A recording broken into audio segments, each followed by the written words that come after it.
How did Chad do that? No, you were doing Wii music. How did he do that with his mouth? That's all it was. See, no. You looked up. No, you looked up at me. You looked up at me like, oh my god, you know it too. But it's because you were just ripping off Wii. Well, you're about to hear this, and you're in for it. No. Wii Sports. Nope, I did it right. That's a you know what that track right there does? Way too long. That's how it is. Get to the point. Get to the point. That is the point. With That's the song. chorus. No. That's the chorus. With the song that you were doing, get to the point. You know what a good tune is? That's the Wii thing, but this is which is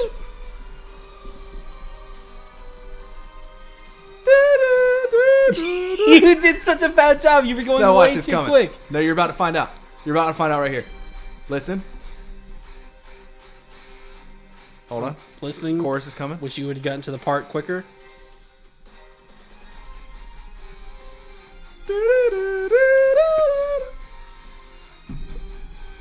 Way too long. It's too long. I told you. Get to the point. Get to the. You know what my note is? Get to the point. All they're doing is just hitting notes back. Do do do do do do do do do do do do do. Hey, hook. How about a hook? Hook me into it. Give me a hook to the ear. This is a hook right here. No, it's not. Terrible. That's sick, dude. You didn't like this while Fushi was fucking shit up? No, I didn't like it. I didn't like it because you know what I kept saying? Get to the part. It's called Get to the hook. That video that I just played that on, I found on YouTube.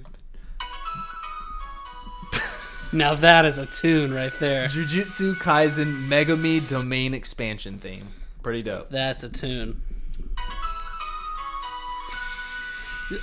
Got a beginning, got a middle, got an end. All in 6 seconds. Brilliantly composed. Dude, that brings back memories, man.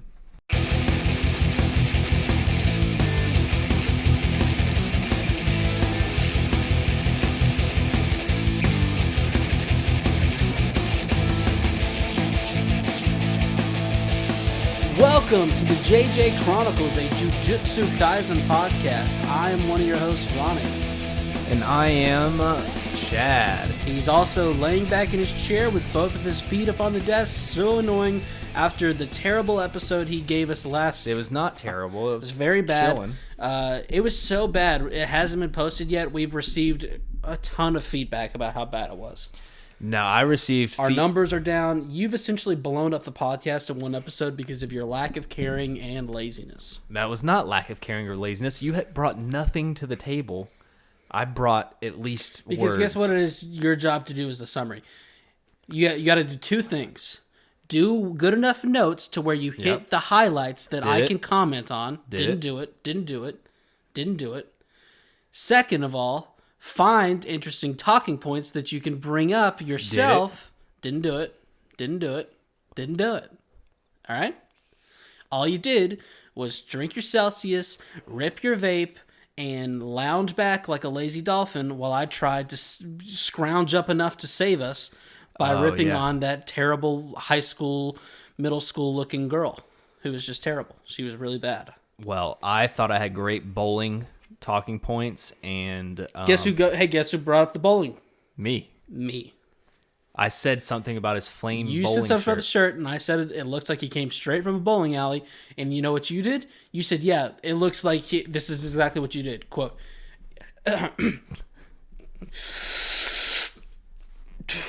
Yeah, it looks like he just came, he went and smoked, what are they called? It's, he smoked one of those, and I banged this attractive girl under a bridge, and it looks like one of those, what do they call those things? Cigarettes. Dude, I'm used to vapes. I don't know what those old dinosaur-looking things are called anymore. But don't y'all worry. You are in good, loving hands. It's a Ronny episode. It's Season 1, Episode 23, The Origin of Blind Obedience, Part 2. Wow, you get the better episode, like always. It is what you make of it. And you know what I'm going to make it? A better episode. What did you think of this one? I like this one a lot. Did you like this one a lot? Really? What did you like about it? Gojo, first off in the flashback. Come Okay. on now. That was just beautiful stuff right there. And Megumi. All right. So he just named 2 characters. Fantastic. Good work. Megumi in his domain expansion. Thank you. Spoilers. Thank you. We're not getting ahead of ourselves too much. You're just hitting the broad points, Okay. and I like it. So yeah, immediately, we're kind of thrown into a chaotic situation. Itadori is fighting Big Mouth Ghostface, is what I like to call him. And this guy seems to spew some sort of poisonous liquid. Therefore, I will hand this off to a man of liquids himself, Jasley Chart, ladies and gentlemen. Yeah, this looks like Taki diarrhea farts. Okay. Or not Which farce. you have been talking about a lot Yeah. this week. So the other day I ate almost an entire big bag of Takis when I got back because I don't know why. I was just like thinking about Takis all day at work. And I was like, I've got to eat some when I get back. Normally that's like I feel like it's definitely a culture done down south. The country down below us, Mexico. I feel like that's part of their culture is eating half a bag of Takis a day. I decided to join that and do it.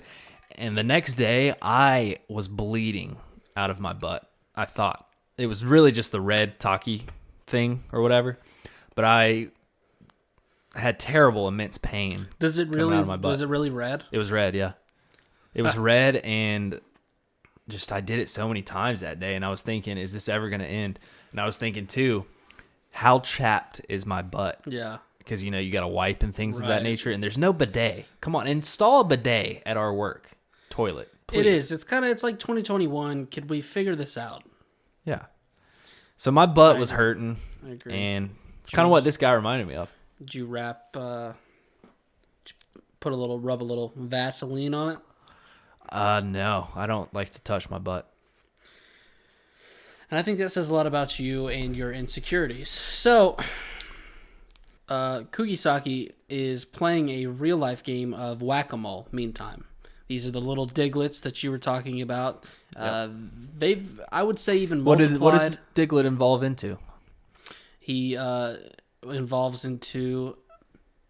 Well, first of all... Oh, I know this. It says something. There's 3 of them now. He multiplies. You're close. I know it's... You're so close. I can't get it. I know Dig it. Trio. Fuck! I fucking It's a knew good it. try, man. I knew that there was 3 of them, and I knew that the name had something to do with 3 of them, but I couldn't figure out if it was the beginning of the... All right. Doug Trio. God, You had it wrong, too? I had it wrong. It's Well, now Doug we Trio. gotta edit this whole thing out. We No, look like leave it bozos. in. Leave it in. You're right. Who changes their name to Doug? Because you know what we did? And you know why I was... Because you know what I almost said? What? I almost said Douglet. Oh, that is one of them. It is? No. No, it's not. It's not one of them. It only evolves once, right? We got... I think so. I think it's just one of all. And that one always made me kind of mad. Because Yeah. about mid-game, when you're trying to work up to that 6th gym badge, you'll go into that mountain place where there's just like some of these lethal Doug trios. Yeah. And I'm like, give me a break. Look at these guys. They are not that powerful. No, and it's like, oh, that's real clever of you. You just made 3 of them, and they're just separate, but It's 3. a lame evolution. It's like, oh, wow, he's evolving, and you get so excited. You're like, oh, what is this guy going to look like? And guess what? It's just 2 more of them. Yeah.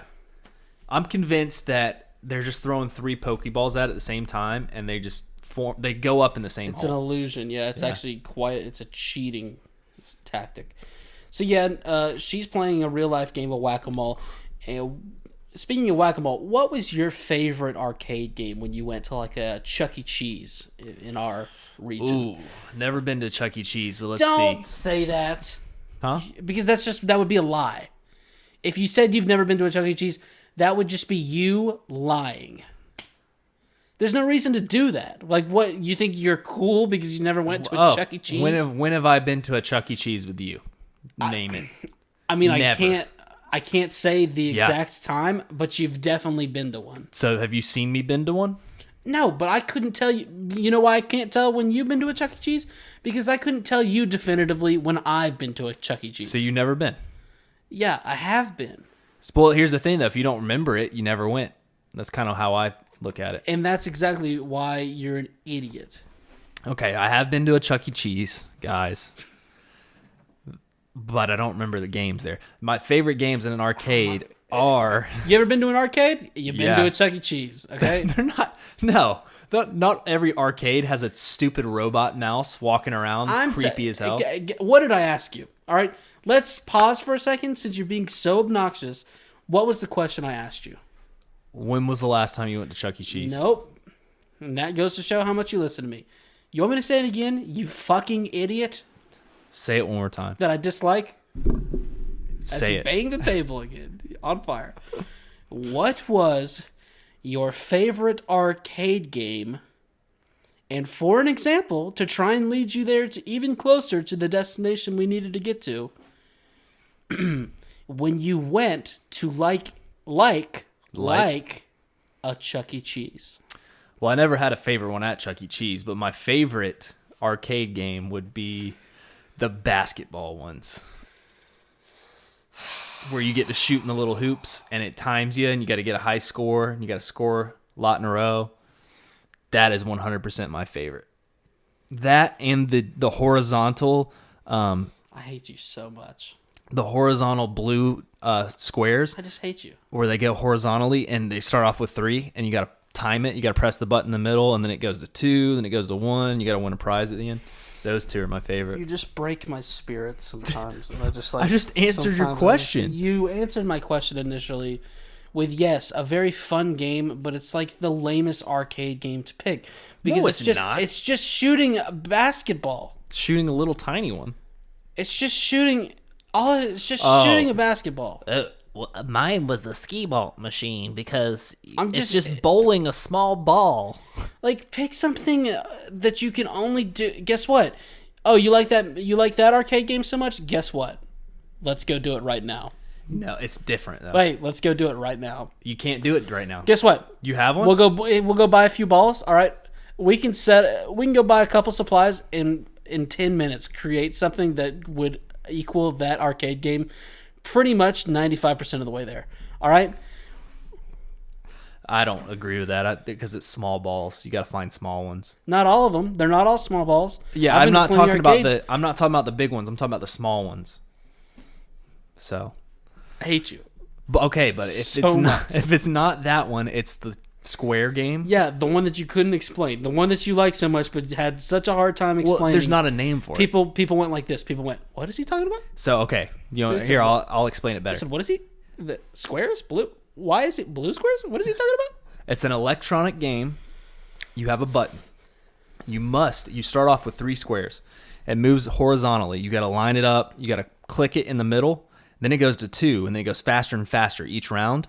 And then by the end, you're having to line up 1 square when it's going super fast. And I've got such good hand-eye coordination that I was so good at it. I won NCAA 2014 PS2 game doing it. And a controller one time because the prizes were big when you got that high. Okay, this is kind of awkward.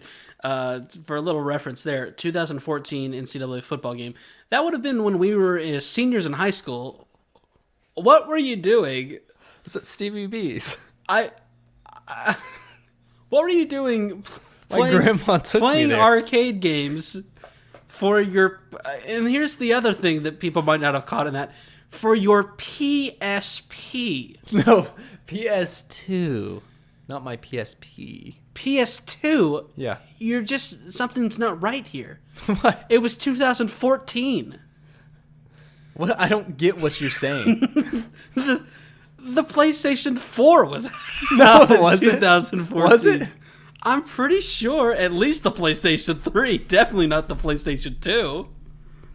No. It was PlayStation 3 and Xbox 360 because I had it on Xbox 360. PS2. All right, so what is up with you today? What? I just feel like you're putting in a really bad performance. What are you talking about? You're proud of the work? I thought that was a great game. I used to be so good at it, dude. My grandma, she took me to Stevie B's a couple times. You know, it's a pizza buffet place. A lot of times I wouldn't even go there for the pizza. I would just go for the arcade games. It's kind of like a high-class Chuck E. Cheese. And, yeah, dude, I won a bunch of prizes. So Fushi, he's taking a second to get the lay of the land. He's starting to realize this might not be as bad as once thought, and that they should be able to exercise this curse pretty quickly. That is until Kugisaki gets snatched up. And the which is Nobara, for those who don't know. But I don't think we're saying it right, and I definitely said Kugisaki right. I think you, like a little bed bug, like a little parasite is what I'm looking for. Whoa. Inserted yourself into me and made me start saying that name wrong. I think we've said that wrong for half the season. I definitely did not insert myself into you. You got into me. Against my will. I didn't want to be part of it, but you got into me. The amount of absolute chill she's portraying while being pulled into a wall by a scary monster was unbelievable. She was like, you just don't worry about me. You take care of this. I'm going to go back into this black hole with this thing. And this is the second time, because Fushi goes, she gets sucked away so easily. A guy just sent me something on Discord saying he was wondering what is our opinion on D&D. DMT? D&D. D&D. Come on. Disney. Oh my god. It's Dungeons and Dragons. I guess that explains what you Dungeons think. and Dragons never done it. Dude, So, you didn't answer me though. what? I just made a was your great question? comment. He goes, Nobara is so good at getting sucked away. That is the second time now she's just been randomly sucked away in a black hole. You're not seeing it. So what? You're taking credit for his line? What do you? You said you made a great comment. What do you? I'm saying I was hoping. You said, I made a great comment, and then you just you didn't say paraphrase. You just literally quoted what I know, but you didn't mention it. You weren't like, wow, this same thing just happened in like episode 6 where she just gets pulled into a black hole, sucked away. I want to hear. Let me tell you why I didn't put that in my notes. Because we say that, and then this is the only logical place to go after we say that. Say it again. Wow, she's so good at getting sucked away. Yeah. All right, so moving on. That's all we can say. What else do we say? You say, wow. Oh yeah, she's getting sucked up real good. Yeah, dude, don't make it like that. I'm just saying. I'm not. She's getting sucked up. So I said, what? You were the one making it like that by saying wasn't. Don't make it like that. I was not making it like that. I was making it like that. Well, then don't say it. So like if that. I wasn't making it like that, you made it like that by saying I made it like that.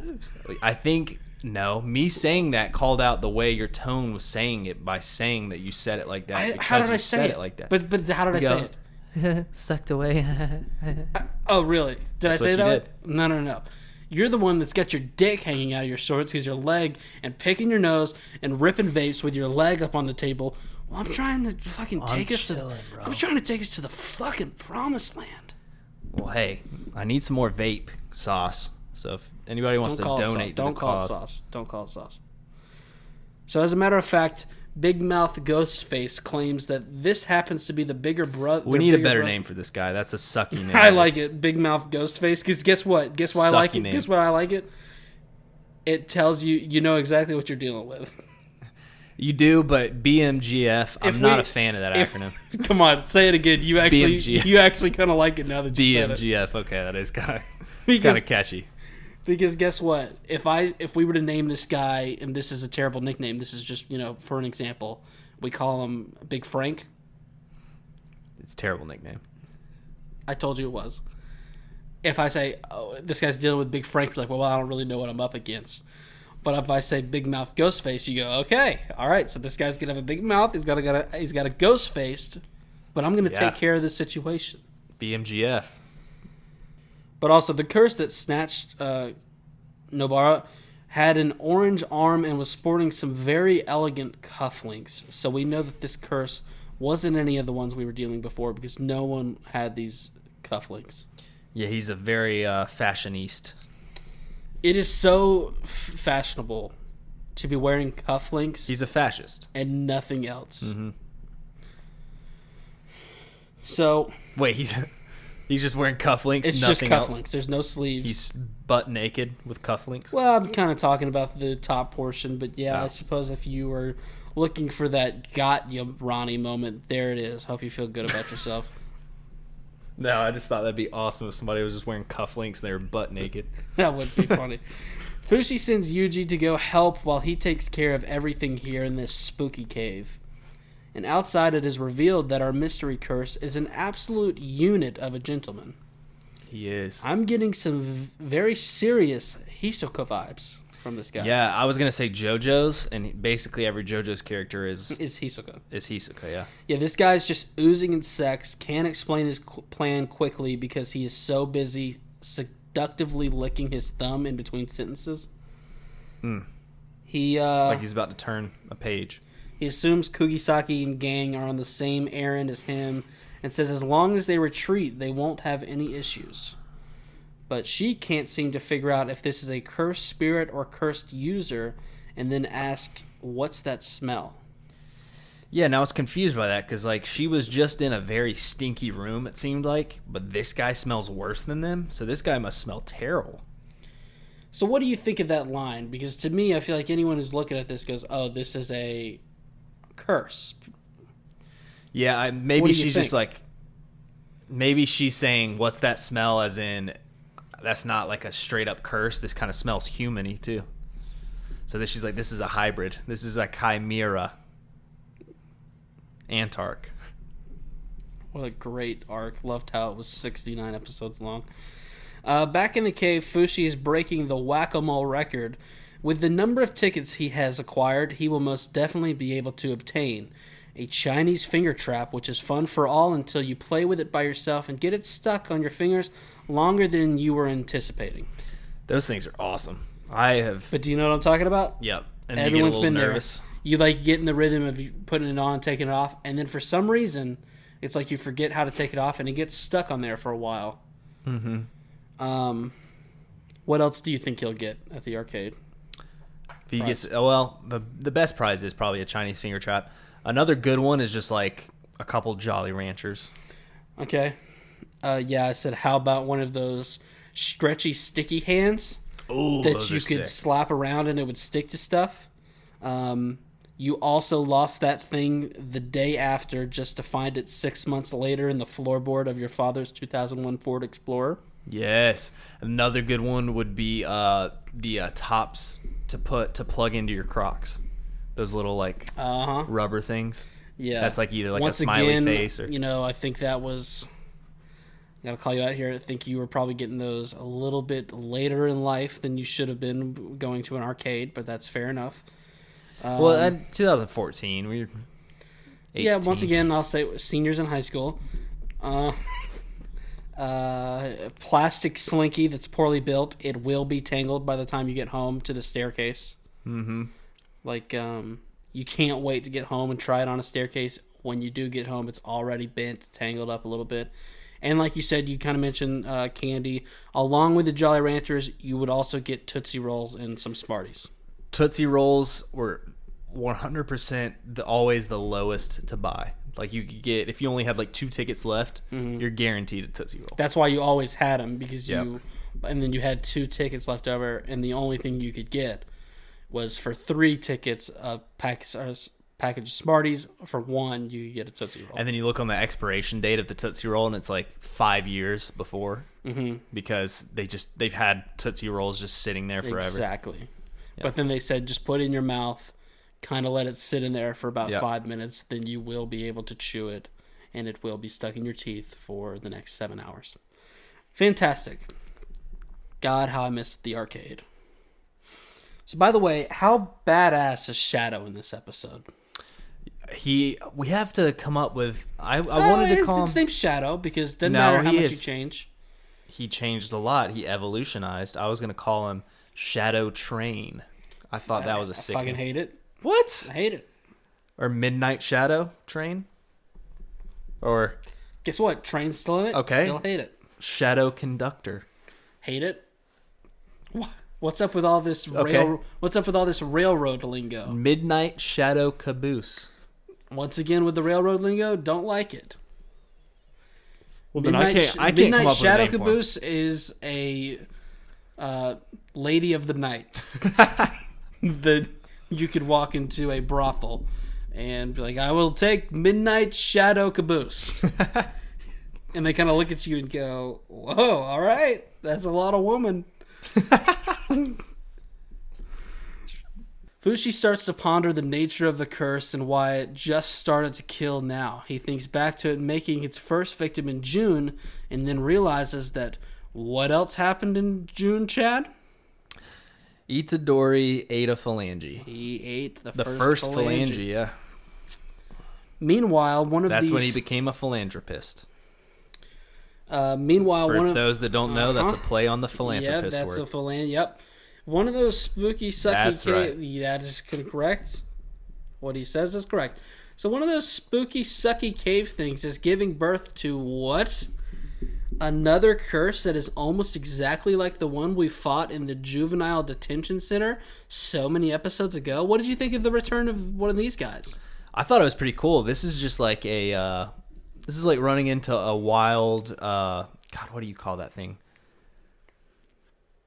Pidgey. It's like running into a wild Pidgey. Well, I think this guy's much stronger than... Pidgeotto. It's like running into a wild Pidgeotto multiple times.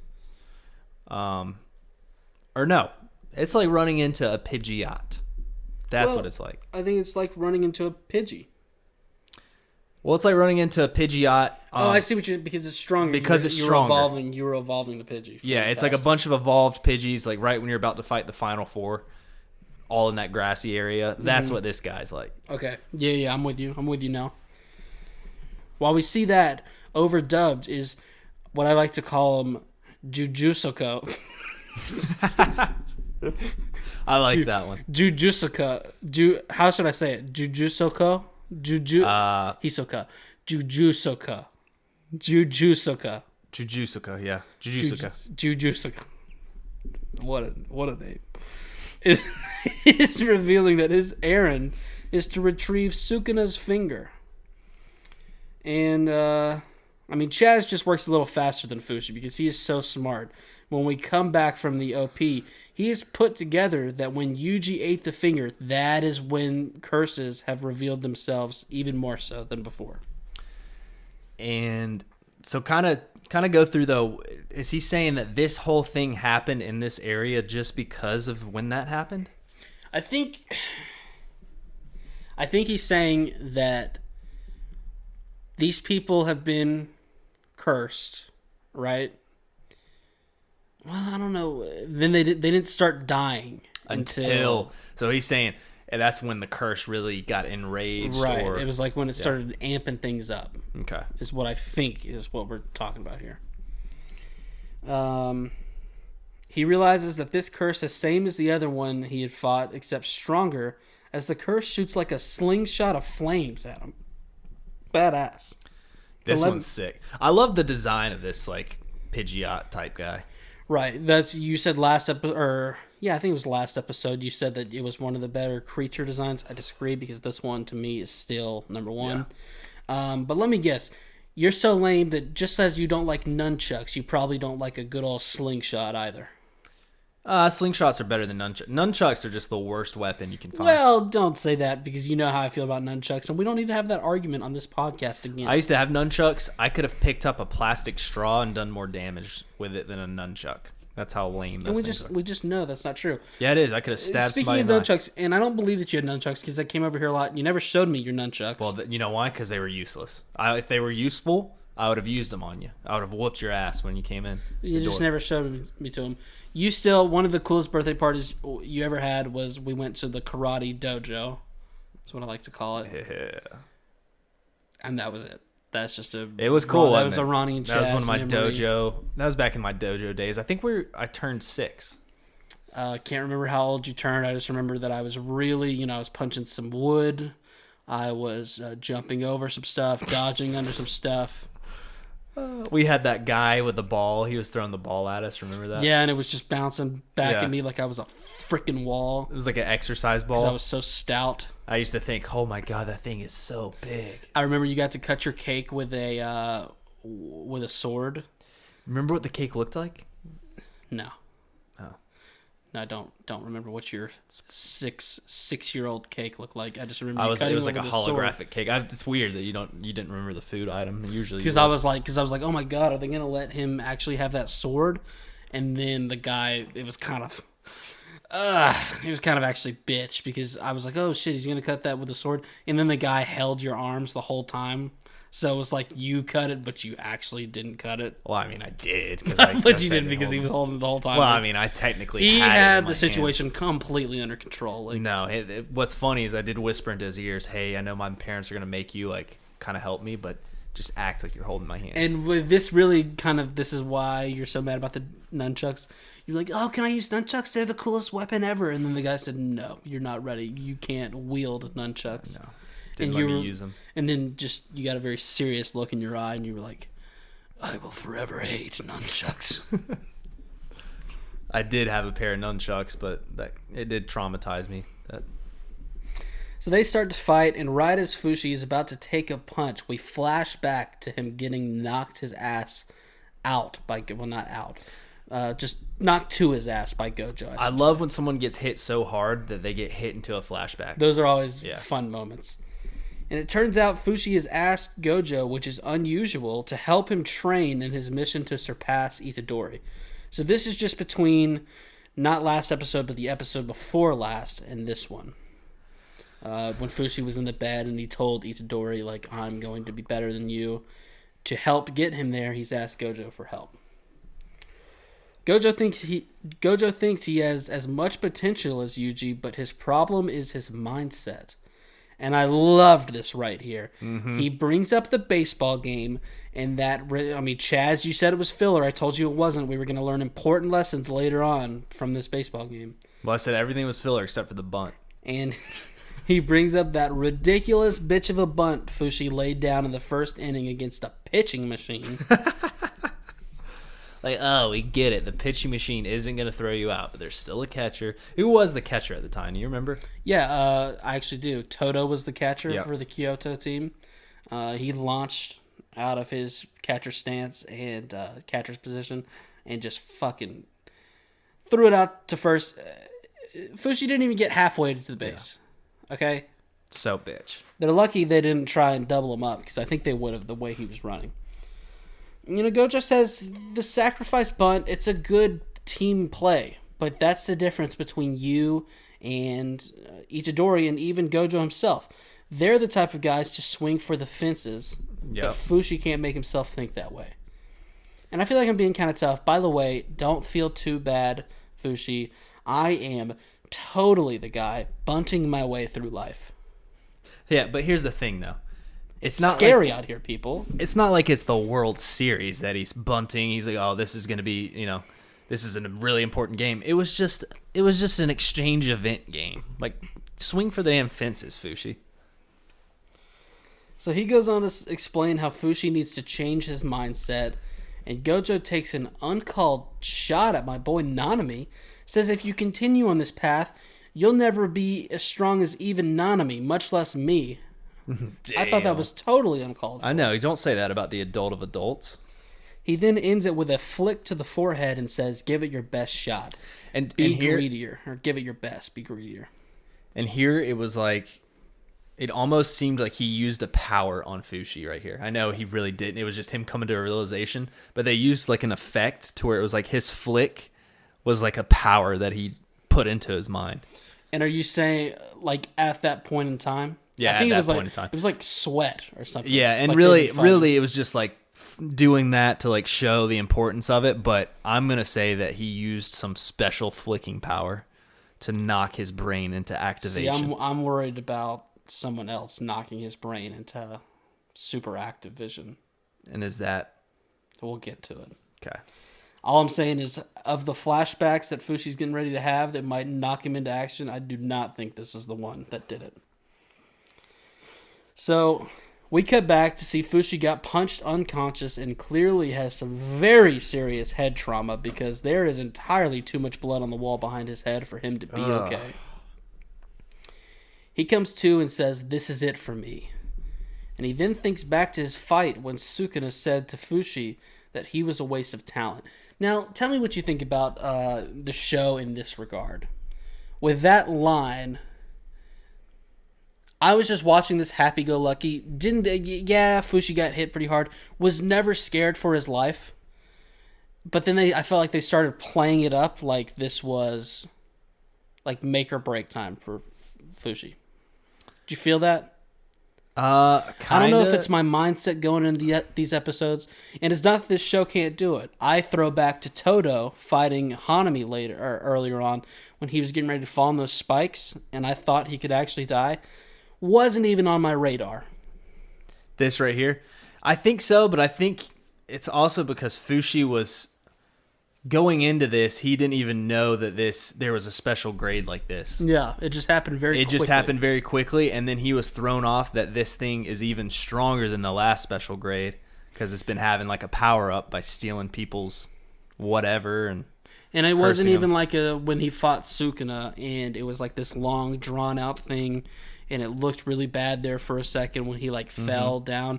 This was literally the special grade flung fire slingshot at him and then punched him once. Yeah, that's why I guess they are kind of building up like that, but I also thought it was just like he just got caught way off guard. I wasn't expecting it. So stop nitpicking. Even though I don't even really know what you're talking about. Doing a professional podcasting job and analyzing the show in a very responsible way is what I would like to call it. And bringing up fantastic talking points, which is something that was a great talking point. You got to get better at. As we get another voiceover from Gojo, maybe. I actually couldn't tell who was saying this, but it says, a sorcerer's growth isn't necessarily a gentle slope. It just takes a slight trigger to change a person. And that line I actually liked, how it was basically saying, like, you might steadily grow. Maybe you'll hit this plateau. Mm-hmm. But then you're going to hit that certain moment where, yeah. Do your best, like, launch. See,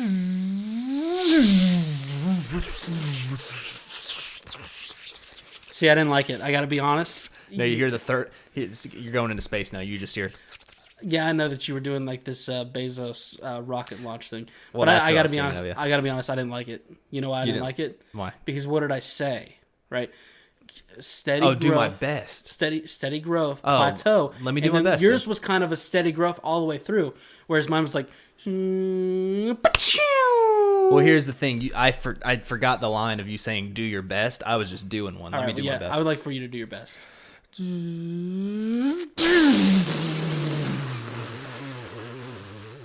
And then it's going so far up that you just hear. Oh, I actually like that little touch. Okay, that was your best. I like that one much more. Okay. Oh, I like that one. And that's Jeffrey going to own another planet. That's what I like to call that one. Well, he's not going to own a planet. All that guy does is just take a lap. Well, he's taking a lap, but he's getting ready to go prepare for the launch. He's still in the steady growth phase, okay? Who's more in the mindset of take a lap than Jeffrey Bezos? They're like, you can run a marathon, you can do a sprint. Jeffrey's like, you know what? Fucking rich. I think I might just take a lap. Little 11-minute lap around the globe. You could go to Mars. You can even go to the moon. I'll take a lap. That's what he gets for losing half of his net worth to his stinky wife. Ex-wife. Don't say that. I think she's probably a fantastic person. Not as fantastic as Jeffrey. That guy's awesome. Where? All right, so we see Fushi. He's hyping himself up. And I'm going to just read this word for word because I thought it was just beautiful. Spit out the entire depths of my shadow. Worry about a specific structure later and just push it out as soon as I collect the cursed energy. Imagine a future version of myself who's freely surpassed my limits. I always imagine that. With a strong foundation and a little bit of sense and imagination. I always imagine I got a strong foundation. Hey, this is actually pretty awesome. Can I fucking read it? I'm going to start over. Is this my line? I might not have captured your attention because I didn't do a good enough voice. Okay, let me do this. Do a better voice. Yeah. I'm going to explain this voice. I'm going to give you a warning. It's going to be deep and it's going to have some shadow to it, all right? Ooh. It's going to be hard to see. Spit out the entire depths of my shadow. Worry about a specific structure later and just push it out as soon as I collect the cursed energy. Bruce Wayne. I'm going to have to start over. No, that wasn't Bruce Wayne. First of all, Bruce Wayne talks like a dude.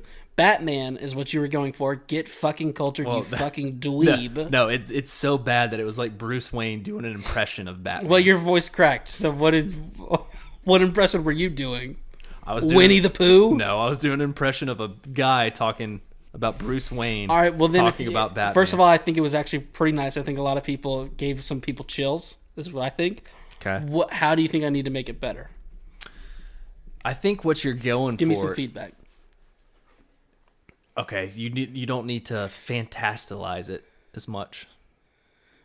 Fantasticalize it as much. I thought it was pretty grounded. I thought it was fantastic. You got to make it less fantastic. Okay, well, first I'm gonna have to disagree. My boy is getting ready to do his domain expansion for the first time, but it's not complete. I mean, it's an incomplete one. So you got to do a little bit less fantastical, and I think you've got it spot on. Let's hear it. All right, let me work that. Okay. Wow, this is pretty deep here. Okay, this is what acting is. All right, shows contact me. I can definitely do voiceover work. Practicing. Spit out the entire depths of my shadow. Worry about a specific structure later and just push it out as soon as I collect the cursed energy. Imagine a future. Yeah, fuck, dude, you were killing it. That was a perfect voice. I'm gonna start over, but not actually start over because people would hate it if I started over again. Imagine a future version of myself who's freely surpassed my limits. With a strong foundation and a little bit of sense and imagination. Domain expansion. Chimera Shadow Garden. Yes, that was it right there. That was super good, dude. I feel like there's definitely going to be people that are going to comment on how sick that was. I thought my water bottle was open. That was almost so bad. Thank you for those compliments. How about that name? You know, we like to comment on names. What do you think of this one? Chimera Shadow Garden. I wish I came up with it. That's what I think about it. Very good. So the ground starts to be covered up by like black sludge. It's like water. I think it moves kind of like water, but it's sludgy because it's black. And it's like a. And they don't even. What's crazy about this? It's not even really 3D. You know what I mean?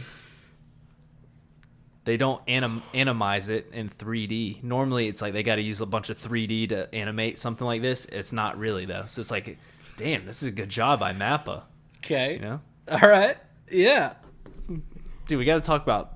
This is an anime podcast. No, I like it. I'm just smiling away because I don't really know what you're talking about, but I'm acting like I know what you're talking about. Oh, I took an anime class. Not an animation class when I was younger. Fantastic. And Fushi at this point has gone absolutely insane. He is looking very Sukuna-like. Very Sukuna-like. But in like a good way. I think this is a great way. Okay. The black sludge forms into a bunch of shadow frogs that start to climb up googly eyes McChizzlepants. I think that's a nickname I gave the guy because his eyes are kind of googly, and then McChizzlepants. McChizzlepants, that's pretty good. Which provides a distraction for Fushi to attack himself. He gives him a kick. The curse manages to send an attack towards Fushi, but he is one step ahead of him as he now forms a couple of nues to come swooping down. But the curse does a powerful move that destroys the entire domain expansion. But it turns out it was all one big distraction to allow for Shadow to he's not on a train, to use his totality claws, destroying the curse. Got him off guard, and then just...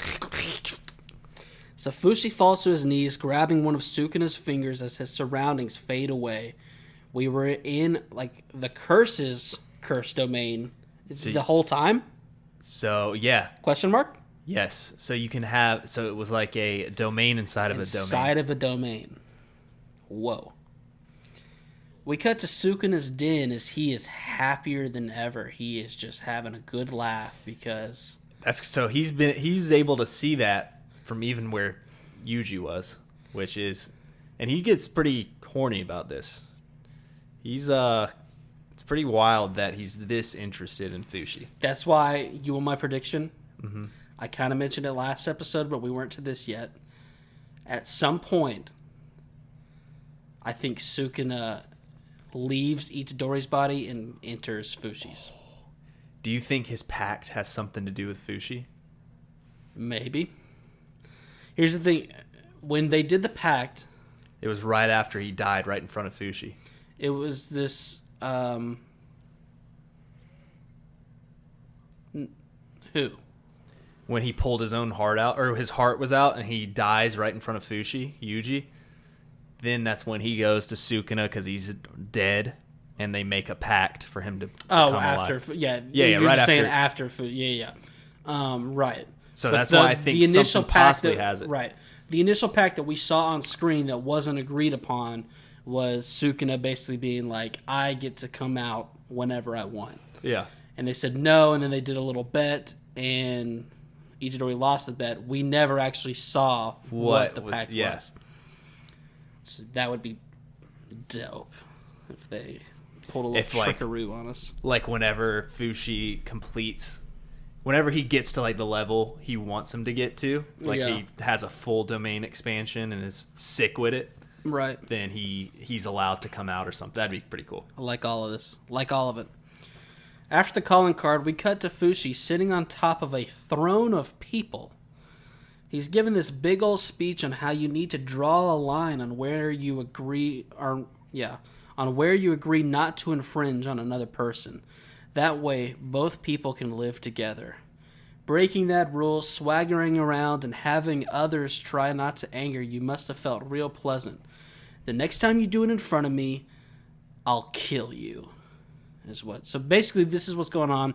Fushi's laying on a bunch of how many people are here? I'll tell you how many. Too many. Too many. It's got to be like 30 bodies stacked on top of each other. And it's very poetic. Basically what Fushi is saying here, I think. I don't even know if these guys did anything to Fushi. I think these guys are just total douchebags. Grouped up douchebags that intimidate others. Yeah. They probably do some light bullying, but I think they just make people feel small about themselves. And so Fushi just had enough of it one day and just kicked some ass. Mm-hmm. Hell yeah, brother. Because even one of the guys in the middle of the pile asked, "What did we ever do to you?" Fushi says, "Figure it out yourself or go die." So inside, let's call them what they are. A bunch of losers are talking about how one of them is going to go tell the bully that they tell off the bully. They clearly don't know what just happened inside. Yeah, losers. These guys are dweebs, all right? Mm-hmm. Dorks, dweebs. Now, they shouldn't get bullied, but... Nerds. But what dweebs? Fushi strolls by, not saying anything. And a girl appears behind him. She looks concerned, says, "You told me you would stop fighting." He tells her to stop acting like his guardian. When he thinks to himself that he hates bad people, they act so damn superior as we see a boy trapped in a circle of laughing people. I kind of like this art thing that they did. Mm-hmm. I think it was a good visualization of how people feel about bullying. Don't you agree? Yeah, I'm just glad. Sometimes it just feels like you're trapped in a circle of people laughing at you. Mm-hmm. And I'm glad you said that word without stuttering. That's Thank you. Very good. But then he says, "I can't deal with good people either. They forgive the bad people. Then they view the act of forgiveness as a noble thing." I thought this was pretty interesting, him saying this, because it's a very dark outlook. It is very dark, but it adds another layer to Fushi, because I feel like I didn't really understand him at all until this moment right here. Right. Yeah, because you kind of think of him. I guess I kind of thought of him as very grounded, introverted, but not so like he had his own problems. This is a problem. Definitely has his own problems. This is like a way of thinking that's not good, not healthy. There's definitely some in between here, and he doesn't have that. He says Sumiki is an example of a good person, so he looks at her and says, "You disgust me." Damn. He goes on to explain, in first grade, his father and Sumiki's mothers banged and then vanished without a trace. A tale as old as time, really. So It's kind of like... So he's older than this young lady. No. I don't think so. I don't know if they directly say. He just says that... No. I think she's older. Well, so this is like his He's sister. in the flashback. This is like his sister, but not really his sister. It's a stepsister. Just stepsister, okay. Because that's how it works. Yeah, I always thought that it was almost his half sister, like same One of the same mother, parents. different father, or something like that. But no, it's just stepsister. Right. They're not actually blood related. His dad found this woman who had this girl, stepsister. Inserted inside of his mom, or inside of her mom. Yes. Fushi's father did have a penis, presumably. Okay. That inserted into the woman's reproductive parts. Yep. Nothing came out of that, per se, other than just a bonding of house and home. It disturbs me how much that act of intercourse is never really about reproduction. It disturbs me. You've always said that, yeah. You think, there's a reason for that. Okay. Yeah. Quit playing with it, all right? Quit playing. If you're Very not, serious. Yeah. Don't. You're trying to build a new generation, not spill out some liquids. Is this a fucking game to you? Yeah. Is basically what you're saying. Oh, I just want this feeling. Not trying to build a new generation. Right. Father up a new whatever. Amen, brother. It just disturbs me, man. This Amen. country. Love that. It's just like, if you're going to find a mate, okay, you got to make sure that this mate of yours is going to build up a generation with you. You're trying to build the new generation, trying to parental control youth. You're not trying to just spill some liquids into someone. Right. Exactly. I've always said that. Yeah. Keep the glass away from the edge of the table. We don't want that slipping over into something that we don't want to start. Exactly. Disgusting. I think we are just on the same page here. What were we talking about? Oh yeah, so these two parents pieced out. They disappeared. And a suspicious white-haired man told Fushi that your dad is from the Zenin clan, a big clan among Jujutsu sorcerers. But they're such good-for-nothings, it even freaks me out. Dang, I love Gojo. I just fucking love him. He's such a not good person, but for some reason is made out to be a good person. So why do you say that? Because of this next scene that comes up. It's the most bizarre thing ever, and it made me giggle so much. All right, we'll wait till we get there. Okay. He says, your father left the clan to have you. He was saving you as the ultimate card to use against the Zenin clan. Fushi says that explains how they disappeared. Apparently I was sold to the Zenin clan. He then says, but that irritating white-haired man stopped my sell to the Zenin clan and made the promise that I would work as a Jujutsu sorcerer as collateral to get financial aid from Jujutsu High. So, is he saying here that Gojo was just trying to get financial aid from him too, or was he actually saving Fushi? No, that's why I'm so confused about it. He's saying he's not a good guy. He's such a good guy. Is he though? Yes! I thought he used him to get financial aid for himself too. No. He was just saying Fushi's going to school for free.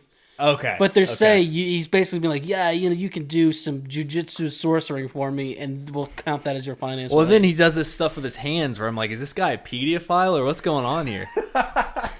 All he's doing is he's doing jazz fingers because he's so excited. Jazz fingers. I was like, did he literally buy Fushi to use his jazz fingers on him? Now he doesn't, what I'll say, I think he's a great guy. He doesn't have a good bedside manner is the thing. He doesn't have good manners at all. He's informing Fushi that he was sold off by his father. But he's saying it like, and you were sold by your father, and now you could... Doesn't that piss you off? So he says shortly after he started 9th grade, Sumiki was cursed from an unknown source, but apparently there had been several victims nationwide. She was left bedridden, and he thinks back to some of her kind words and how she was always genuinely angry with him when he hurt someone. He thinks more on this. He realizes that he was just a stupid kid when he was rejecting her care and kindness, but he misses her and he wants her to wake up. Aww. He then falls asleep. Yeah, because he realized how much of an asshole he was for saying "you disgust me" to her for being a good person. Come on now. Elsewhere, Jujutsuka feels a strong presence and seems to realize that Sukuna's fingers has left the barrier. Phalange. He starts to go after the phalange, but is chased by Kugisaki. Just then, Itadori shows up to the party. Jujutsuka's got a back on his face. Well, he says, "Don't look at my back" to Nobara, and that's when Yuji just shows up right behind him to see his back. I got very hectic right here at the end. I mean, a face on his back that spews blood. I don't know what's going on. He's so fashionable in the front, and then when you see him from the back, it's a train wreck. Yeah. Talking about cabooses, this one went off the rails right here. That's the end of the episode. So presumably we're going to have quite a duel with a face of a back of a face. Pretty wild shit, dude. So we go to the Juju stroll. Oh, God.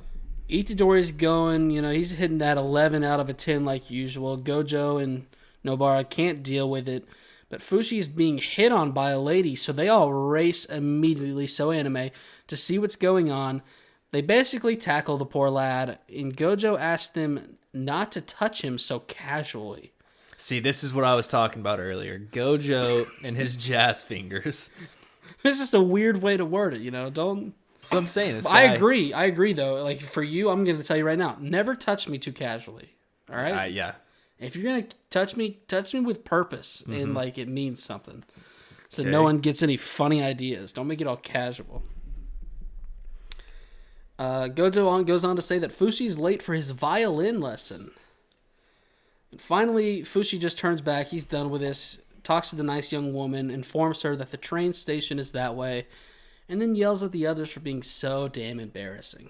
Train station. Told you there was some things about trains this episode. That's the end of the episode.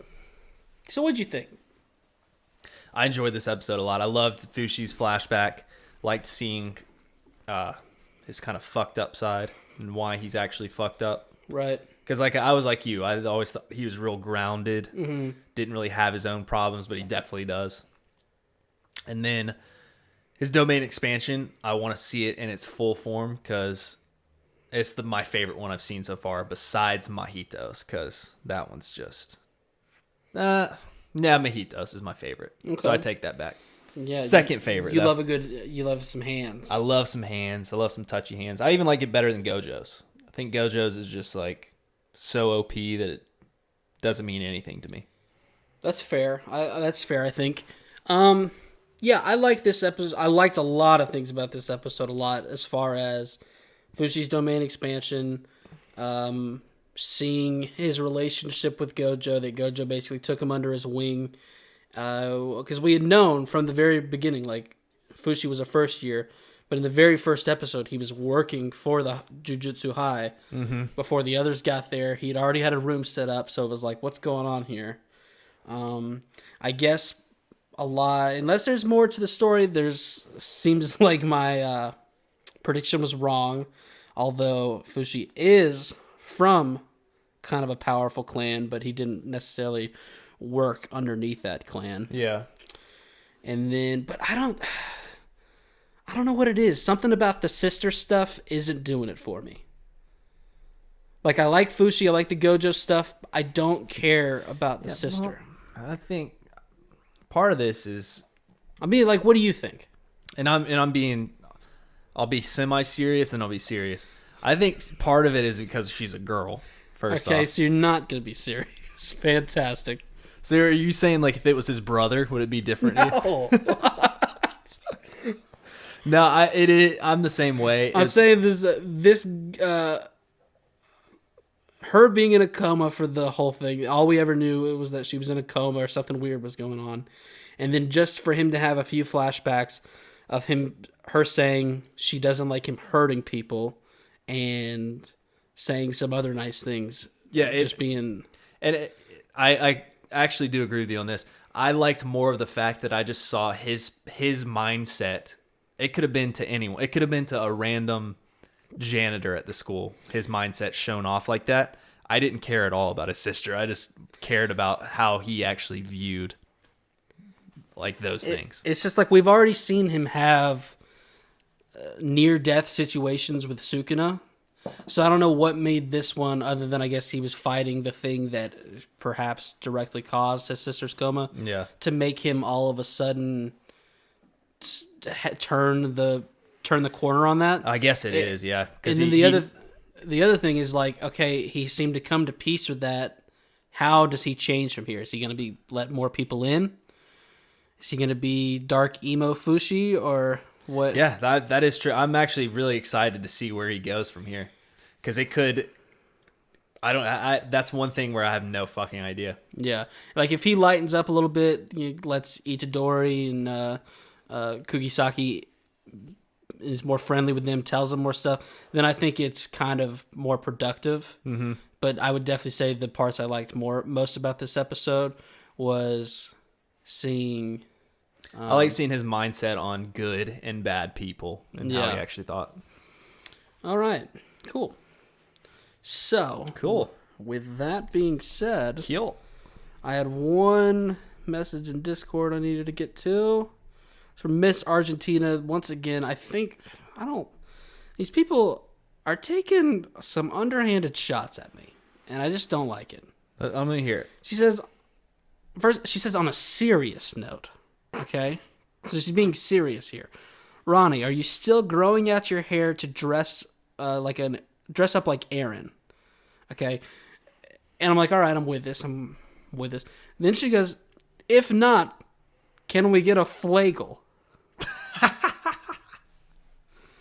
What the fuck is that supposed to mean? Can we? If not, if you are, that's fine. But if not, what the fuck is that supposed to? What is that supposed to mean? Huh? Flagel. You think I'm very flagel-like, do you? Well, that's only if you're not growing it out like Aaron. Then yeah. Flagel had long hair too. What is she talking about? I think she's trying to make a comment on my weight, and I just think that's inappropriate. I don't like that. Yes, I'm still growing my hair out. It's getting pretty good in length. Chaz is very mad because I've got very awesome Levi thing going on right now. Yeah, well, and you don't show it because you wear a hat every day, so it's not even awesome. Well, show it. The Levi thing only works because I wear the hat, because what you do is you pull back the hair, put on the hat, and then when you take the hat off, it naturally does a part in the middle that makes me look like Levi. Well, the thing is, you don't take it off for people. You take it off for me, which is fine, but not for other people. But you don't touch me casually, all right? Yeah. I take it off for you, but I don't touch you casually. Yeah, you always say this. It's because I wake up at 6:15 a.m. in the morning, all right? Oh, boo-hoo. Do you shower in the morning? We've talked, all right, let's fight. Hey, let's put on some knuckle protectors and go to Ever heard of product? Go to a fight. Ever heard of product? Go to a fight. Okay, do you shower in the morning? No. Exactly, because you know what your hair is? It's like it's like a prickly bush, and it's short, so you don't have to. Yeah. And exactly. You wake up and you just run your fingers through it, and it's so short, it works. All right. Now with a luscious mane product such as I have, I would use product. You don't understand. You've never had hair like this. Yes, I have. No, you haven't. And I use, you know what I used? Product. No, you haven't. You don't know what this is like, okay? It's my biggest curse and blessing. You wake up at 6:15 in the morning, all right? Did you wake up at 6:15 this morning? No, but it's Saturday, dude. Then why is the hat on right now? Because it's Saturday. Oh, so you wake up at 6:15 Monday through Friday, so you always have a hat on. Mm-hmm. And then on Saturday, because it's Saturday, you have a hat on. That's exactly right. So Sunday, do you let the mane out? Sometimes I let the mane out on the weekends. Now, here's the thing. If I didn't shower before I came here. You're like Fushi. You're a waste of potential, okay? Should I not wear a hat so much? Probably so. But it's just an easy thing to do. It keeps it all controlled. See, and I give you a compliment, and you tuck it away. What was the compliment? What was the compliment? You have nice hair, but you didn't say that. You didn't say that compliment. What do you? You never said that. I've said it before. I think I've said it before, and you just go into your little shell. Okay, if you were me, what would you do? What would you do if you were me? I would take the hat off. I would take it off. Would you be? Do you agree or do you not agree that a shower is probably needed to help tame this? It's probably needed to help tame it, but it's also a Saturday, and you didn't wake up at 6:15 a.m. Okay, I want to see your hair in full force. I don't want to see a stupid hat. If you're saying that, I can start putting forth the effort on the weekends to do it. I'm talking about the work week. Well, the work week, I feel like you can at least one of the days at least try a little bit, but all right, here's the deal. If we both start waking up at 6 a.m. and sending sweet good morning texts to each other, I'll wake up and shower and come to work with no hat So you're on. telling me I need to wake up and text you sweet good morning? Well, I'm not saying that's the message. I'm just saying, like, don't be mean. Just be like, hey, buddy. Good morning. Morning. How are you? Because sometimes your texts, I feel like they come across as, like, uncaring and dickish. Do you actually think that? Let me see. I am not. I will say this. I'm not very good at texting. A lot of people say that to me. I'm just scrolling through this one. This one message you sent. It just says, "This is fucking stupid." That was having to. We're playing. We got a new game. You want to talk about that? Oh, we do. We've been playing Splitgate. I'm sure you've heard the craze. We're fucking good at it. Not what I would have said, but yeah, we're playing Splitgate. We had been retired from video games for a long time. If you're playing the game, let us know on Discord, and maybe if the time works out, we can get a couple games in with some of our loyal listeners. And we're planning on streaming here short. He's saying that we have no plans to do that because we don't have any of the equipment. So why would he tell you guys that? Well, if you guys think that would be interesting, we would consider streaming. All right. Anything else you want to say? No, just let's hear your thoughts, guys, on streaming. All right. But no, tell us about what you think about these couple episodes. Email us at thepodcastchronicles@gmail.com, Twitter @podcastchronic. Follow us on YouTube, subscribe on your podcast apps, leave us an Apple Podcast review. And the final thing I want to say is I'm going to look at you right in your eye. Thank you for my compliment. You're welcome. Thank you. You're welcome. That means a lot. You don't have to burrow up and... My hair's never been this long. I'm just kind of uncomfortable about it. I like it, kind of, but I also don't know. You know, it's just a lot to handle.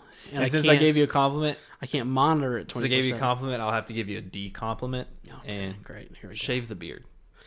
Okay, no. Shave it. It's not working for it. If you're going for the Levi look, you can't have a beard because guess what? Levi doesn't have a beard.